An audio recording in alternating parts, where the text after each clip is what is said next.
Through the mists of time, we have all heard stories of myth and legend.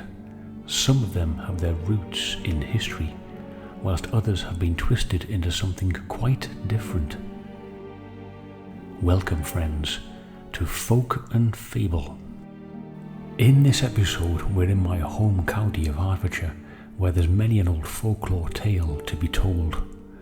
On the east side of the county, a stone's throw from the Essex border, sits the quaint little village of Brent Pelham, where a local hero is said to have fought a dragon and cheated the devil. Our story begins just outside the village, where I believe his manor house once stood. I'm here on the east side of Hertfordshire, not too far away from a little village called Brent Pelham, to tell you folks a story of a knight, a dragon and the devil. Now, the hero at the middle of this story is a gentleman or a chap or even a knight called Piers Shonks. I mean, what a fantastic name that is. It really is. And he is the local legend around here, and his tomb is said to be buried in the local church of St Mary's in the village itself, and we'll be visiting there in a bit. But I was trying to find a look around for his origins, and I come across a few places on websites that were saying he was originally lived here, originally lived there, and but this one here that I found now, which is about a mile outside of Brent Pelham, just to the east side of it, because he said his house used to have a moat around it, and this is the only place that I can find that still has a moat. It's very it's like a duck pond in our moat, and this is meant to be the like a monument. This is actually called locally as Shonks's place. Now it did actually, because it's not signposted at all, so I don't even know if this is the right one, to be fair, but from what I can deduct, this is definitely it, and this is the only place that I can find that is totally overgrown and but still has a tiny little moat run around it. I mean, it's pretty much dry. It's got a few bits of water in places, but yeah, let's have a look around and I'll show you what's going on here. I'll explain to you things as I walk around. However, let's get on with it. Well, as you can see, folks, this is entirely overgrown. Now, this part here is one of the areas of the moat that you can see me walking up to there now. Whoop, as I try to get down here without breaking my neck. There'll be a lot of heavy breathing today because it is bloody warm. I picked the right day to come out here, that's for sure. But it's lovely to see the sunshine again, it really is. So this is one part of the moat.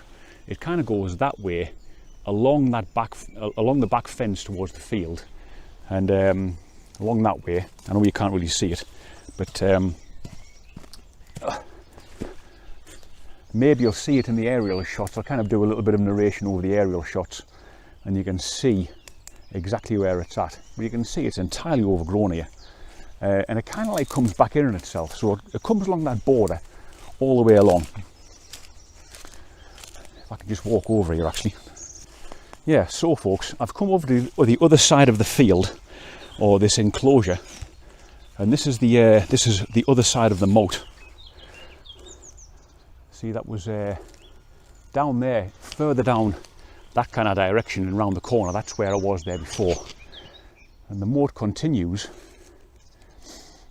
all the way along. I mean, you can see it's definitely been cut out.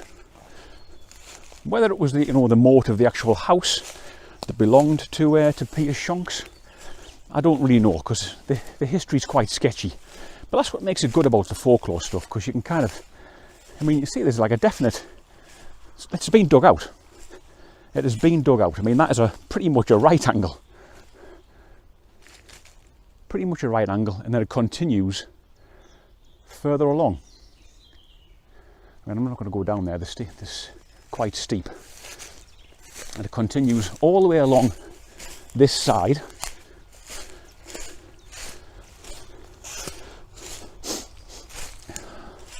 Lovely big old fallen tree there. You see it's a bit dried out here.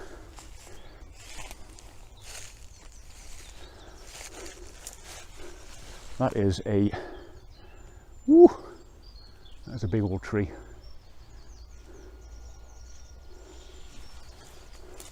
Been around for some years. Looks like an oak tree. Yes.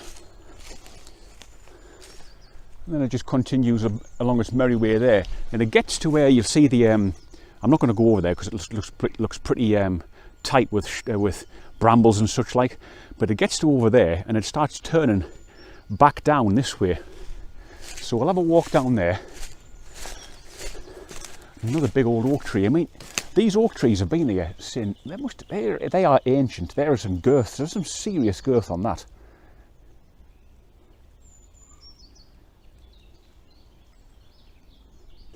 I think this is, yeah, so as I said before, it comes round that corner by that big old tree over there, and you can see it by that bent fence by the tree. Comes round there, round the back of there, and then kind of dips in, and then goes further down that way, all the way along, and then bends round to the left hand side, pretty much back to where I was before. Yeah, folks, I tell you what, that sometimes this, from what I've had so far, whoops, this folklore stuff can be harder work than the paranormal investigation stuff. But I tell you what, I'm enjoying it. It's absolutely fantastic to get out, especially I'm on the bike today, as you can see by me. Look like I'm taking over the spirit of 14 TV. As I was walking through here before, actually, folks, it was kind of weird, almost like, I don't want to sound a bit too much hippie-ish kind of thing, but I was walking through here, and there would almost look like, and this is going to sound weird, and I ain't playing up to it at all, but it actually looked like, you know, it's probably just pollen coming off the trees, and it was catching the sunlight. I wish I had my camera out at the time. I wish I was filming at the time because it looked fantastic, but it almost looked like, you know, fairy dust coming along. It was brilliant. I loved it. So, folks, I actually do believe that this would have been Piers Shonks' land, moat, and there's definitely enough land within this moat to actually build quite a large house. He was the local lord of the manor. Probably was a landowner as well. Probably owned the land in and around Brent Pelham, I would imagine. There's not a lot on that, to be fair, but the story goes that he'd been away on either business or holiday. He'd been away for a long spell. He returned to his manor house only to find out that a dragon had moved into the area of Brent Pelham. So, as dragons do, they ain't the nicest of creatures when they move into an area, according to all kind of like legend and folklore and myth tales you ever read. So the area and the land and the houses around Brent Pelham had been absolutely decimated. Cattle had been eaten, crops were burnt, people had been killed, buildings had been smashed, the works. So, as you can imagine, he comes back in and he says, enough is enough. I need to do something about this dragon. And that's where we're going next. I'll see you on the road, folks.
Well folks, as you can see, I just rode from one side of the far side of where I was, through Brent Pelham, parked up in the Black Horse pub, which looks like a fantastic little pub.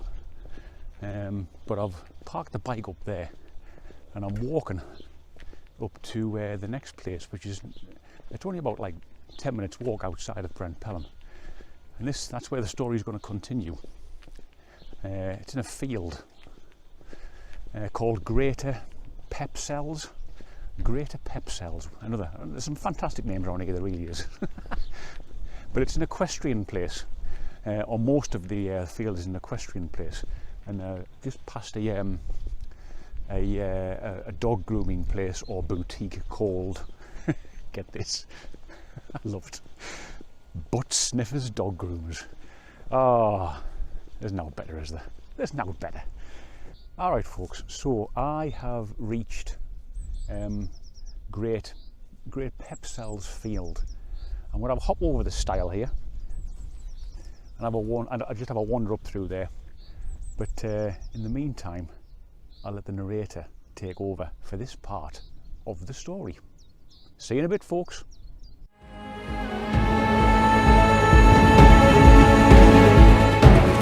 Determined to rid the district of the dragon, Shonks set out to hunt the beast, dressed in full armour with a sword and spear. Shonks was said to be accompanied by an attendant and 3 of his favourite hounds. All was said to be so swift, it was thought they had wings. The dragon was said to have created its lair in a cave under the roots of a great and ancient yew tree that once stood on the boundary of 2 fields, known locally as Great Pepsells and Little Pepsells Fields. The dragon was said to be the favourite of the devil himself. After a lengthy hunt, Shonks located the dragon in its lair. A ferocious struggle ensued, and eventually, whilst the hounds snapped at the dragon's legs, Shonks managed to kill the monster by thrusting his spear down its throat. After slaying the dragon, Shonks was said to be puzzled by the thick smell of sulphur in the air, and turning around he found the devil standing behind him. The devil was said to be so enraged by the killing of his creature that he vowed to take revenge upon Shonks, saying that he would claim Shonks's body and soul upon his death. And further, Shonks could not evade this fate by being buried inside or outside the Church of St. Mary's. Shonks was said to be unmoved by the devil's threats, and retorted that his soul belonged to God and his body would rest wherever he chose.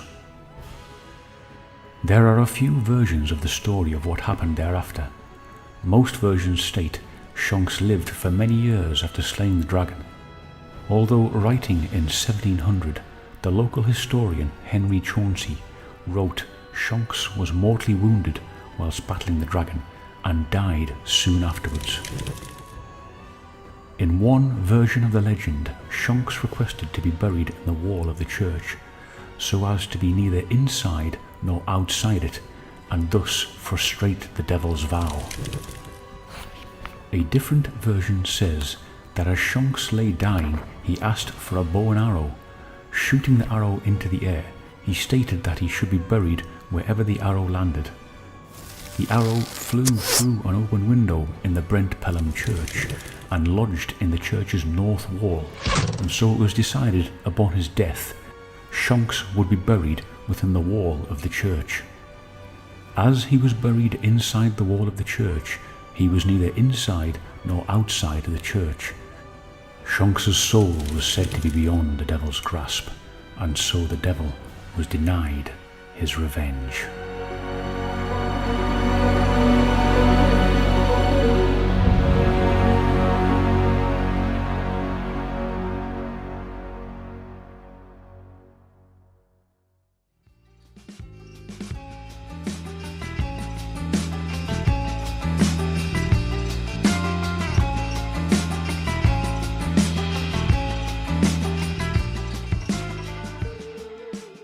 I wanted to share this with you. I probably should have actually recorded the footage of it, but I didn't. It probably would have made a great video, to be fair. So, just getting some nice drone shots of the church, and I'm using the last one, flying it back to where I am, and totally overshot the mark. I don't know how I did it. I've never done it before in my entire life. I haven't had the drone for like about a year or so, and went straight into that bloody tree opposite me. That tree up there, as you can see, it was quite high up. I would say about 30 feet in the air. What a plonker. So how did I get it down, you say? Well, thankfully this road is actually not too busy at all. I had a warm water bottle left, still full, and I spent the last half an hour chucking it up into the tree to try and knock the drone out. The drone wouldn't start because the propellers were jammed, and obviously once it hits something, that's it, it just goes into safety mode and you can't even start it up. What the fuck? Real Munson.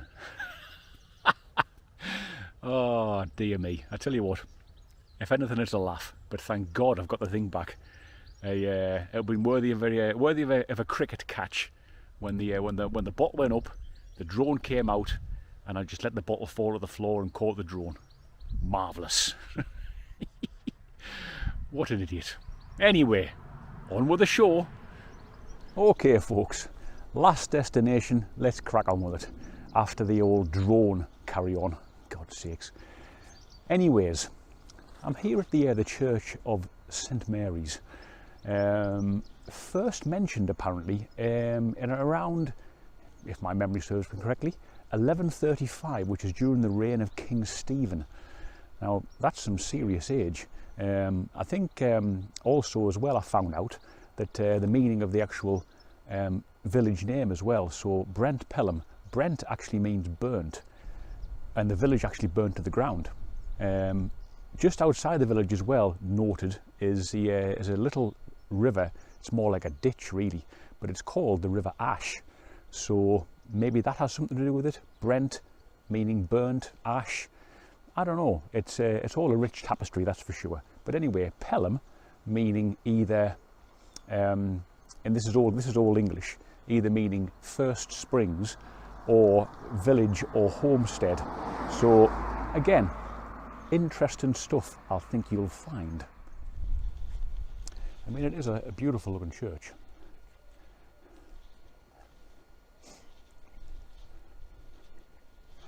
But what I'll probably do, I shall let the good old narrator take over here as I'm wandering round.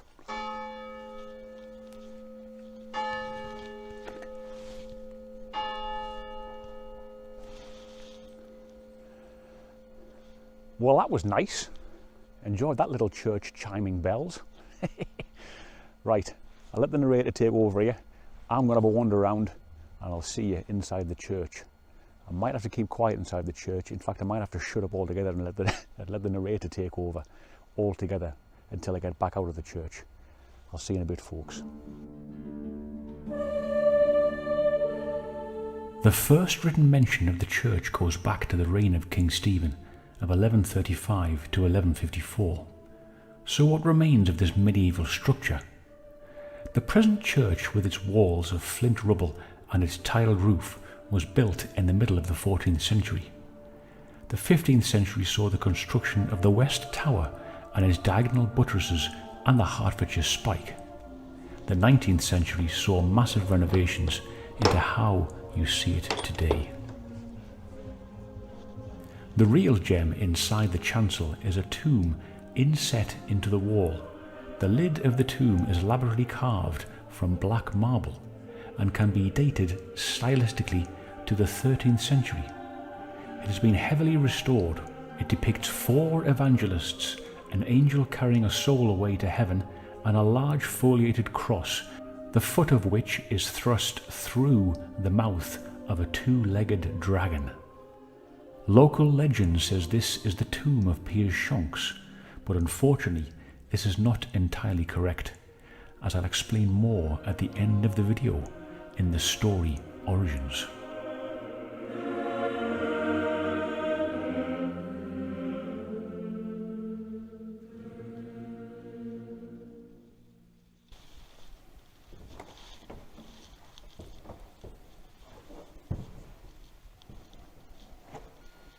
be respectful and quiet here, folks, but this is the tomb of Piers Shonks, half in the wall to cheat the devil from his soul. Brilliant to see. This black marble slab is apparently 13th century. God, we're touching something that old. I'll show you a close-up again of the inscription. Nothing of Gadamus or St. George, those names of great renown, survives them but their fames. Time was so sharp set as to make no bones of theirs, nor their monumental stones. But Shonks, one serpent kills, t'other defies, and in this wall, as in a fortress, lies.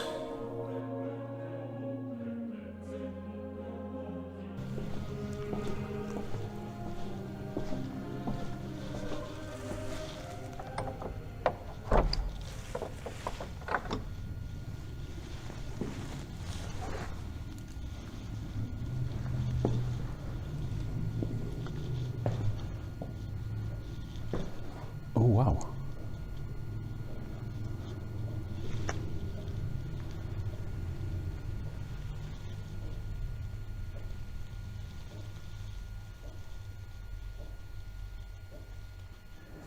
I'm liking this.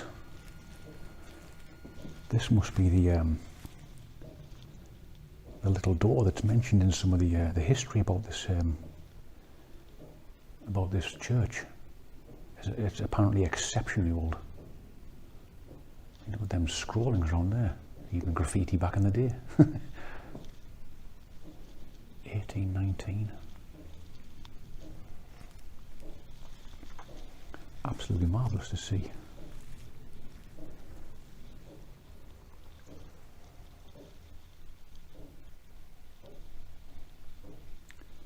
I wonder if you can actually, obviously it's bolted or padlocked. What a beautiful thing. This must have been the original entrance, I can only think from, obviously it's blocked off there now. This must have been one of the original, maybe 13th or 14th century entrances to the church. I mean, you look at that stonework around there, and then the window. Sun shining right through it, so you might not get a really good view of it, but trust me, it looks great. Good Lord, the history. Nice to stand here, touch these walls, ancient walls. They've been around a lot long before memories of us were even conceived. You can hear the gentle tick of the clock as well upstairs.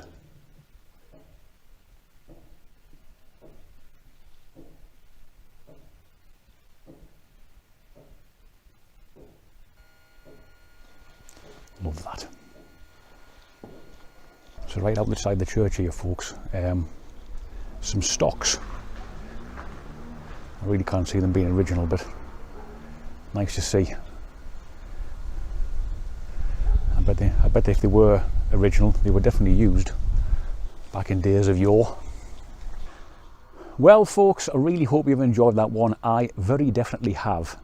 What a beautiful, beautiful place Brent Pelham is. What a fantastic little folklore tale. I hope I've done it justice. It's these kind of tales that you don't hear very often that I kind of feel that I need to keep alive. So to try and get it all down in video footage, visit the location, talk about it, have some narration running through it, some nice aerial shots of the beautiful scenery. It's all part and parcel of the story for me as far as I'm concerned.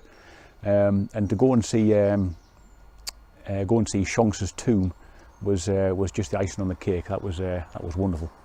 So as I say, folks, please hit the like button and subscribe if you like this kind of stuff. I've really enjoyed myself, I mean, I'm dressed up here like the Reverend Lionel Fanthorpe here. That's just for you, that one, Kev.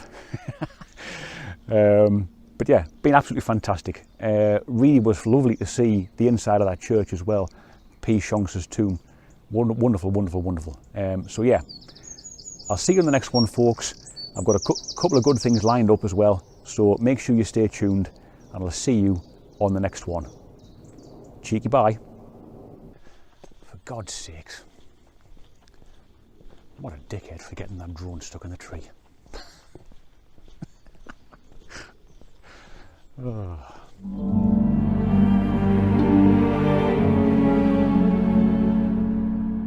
Well folks, if you made it at the end, I hope you enjoyed it as much as I did. So let's get into my thoughts on the origins of this wonderful little story. I found a few things online which point to how this story may have first come around. Firstly, let's talk about the giant yew tree which was said to be the dragon's lair. The yew tree that was said to be the dragon's lair was mentioned in a tithe audit compiled between 1895 and 1900, which stated the tree was felled around about 1820, and the root hole beneath the tree had been used as a stile on a footpath between Great Pepsels and Little Pepsels fields.